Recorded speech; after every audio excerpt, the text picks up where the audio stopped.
আমার পরা শাড়িটা কার কার চাই? আমি তো পরে চলেই এসেছি, তোমাদের তো প্রচুর ডিমান্ড ছিল মিঠুদি এই শাড়িটাই দিতে হবে, একদম সিলভার জরির ওপরে তোমাদের একটা শাড়ি আমাকে দিতেই হবে। টিস্যু শাড়ি নিয়ে চলে এসেছি, পরেও নিয়েছি, লোভ সামলাতে পারলাম না, জাস্ট লোভ সামলাতে পারলাম না।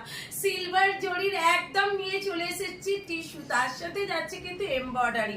জাস্ট শাড়িটা তোমরা দেখো, এমব্রয়ডারি আর একদম নিচের বর্ডারটা দেখো কতটা মহা পাড়ের মতো পাচ্ছ নিচের বর্ডারটা, আর উপরের বর্ডারটা যাচ্ছে এইরকম সরু বর্ডারের ওপরে। দুর্ধর্ষ একটা কালেকশন তোমাদের জন্য। জাস্ট বলবো যে যে নিতে চাও একদম বলবো হোয়াটসঅ্যাপ করো, দামটা একদম তোমাদের হোয়াটসঅ্যাপে জানিয়ে দিচ্ছি। যে যে নেবে শুধুমাত্র হোয়াটসঅ্যাপ করো, প্রচুর প্রচুর পিসেস তোমাদের জন্য রেডি আছে। জাস্ট বলো যে কেমন লাগছে তোমাদের, অবশ্যই জানাতে কিন্তু ভুলো না। চলো পরে নেক্সট ভিডিওতে আবার দেখা হচ্ছে তোমাদের সাথে, টাটা।